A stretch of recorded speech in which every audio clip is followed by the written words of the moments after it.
Coruscant is one of the most iconic planets of Star Wars. It's an entire planet covered in city that's kilometers deep, and it's been that way for thousands of years.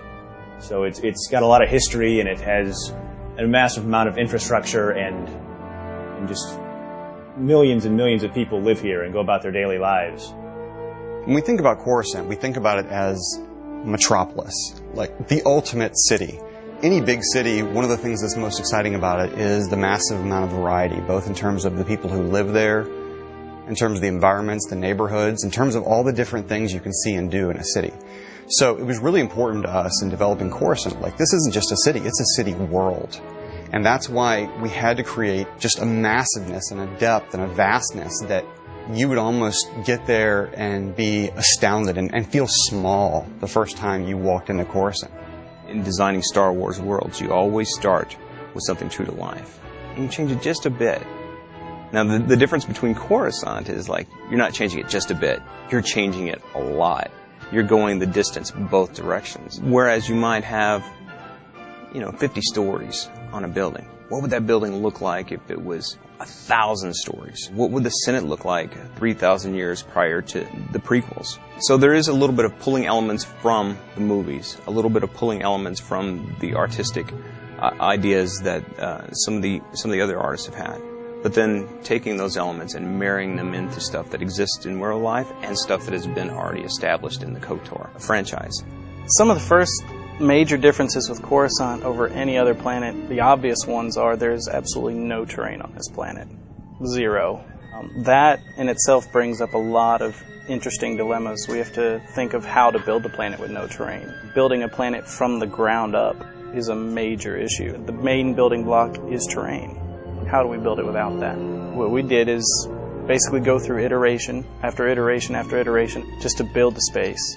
The scale of Coruscant is massive. A lot of games have cities and a lot of games have huge areas, but no game has done this combination of the two, a huge city area, like to the degree that we have. In designing Coruscant, there was a little bit of story involvement in that the Sith have recently returned from deep space and have sacked Coruscant. And there are pockets of the city that are still in distress, that are still broken and in shambles, which really, really lends itself to the story of our game and how much turmoil the galaxy is actually in. The stories that take place on Coruscant really introduce the players to the greater galaxy. They introduce the player to the role of the Jedi in the greater galaxy, the role of the Republic in the greater galaxy, the state of the Republic in the greater galaxy. And you're going to get caught up in stories that deal with Republic politics and, backstabbing and maneuvering within the Senate Tower. You might be at the top of the planet where it's seeing skyline, it's very pretty, you see sunset. As you travel further below the city, you might go down to the first level down, and it's a little bit dirtier. There's going to be a little bit more everyday travel. The next step might be to where you're ending up in a mob-ruled area where potentially this planet at one point was bombed. We all know that. Further down, there's going to be complete gang warfare. What we wanted to do was add a little bit of the Coruscant that you hadn't seen yet. What powers these huge buildings, these buildings that stretch, kilometers into the sky? Where's the electrical system? Where's the plumbing? Where's the sewages? The sewage systems. Those kinds of things you've never seen.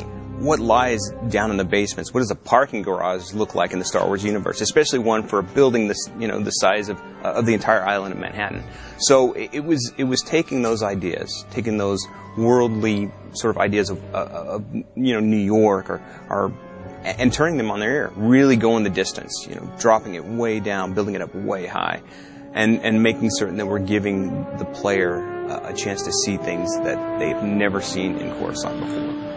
Coruscant is the symbol of all the hope for democracy and civilization in the galaxy. And even though it's got its flaws and it's not perfect in a lot of ways, it's also got its beauty and its integrity in some ways. And there's people there who are trying to live a good life and do the right thing and want to see the galaxy be a safe and peaceful and happy place. So we really took a lot of care to make sure that players get to experience some of that, of course, and get to experience what it is that makes the Republic special, makes it worth fighting for, makes it worth dying for.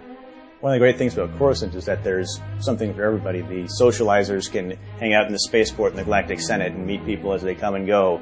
The explorers have all the different variety of areas. They can go down into the depths of the works, or they go into the criminal-laden Black Sun district. But my favorite area of Coruscant is probably the Senate district, just because it's so impressive and it has that sense of potential. You know, because you're up there and you can see for miles and miles, and you just know that there's going to be so much out there to explore and find.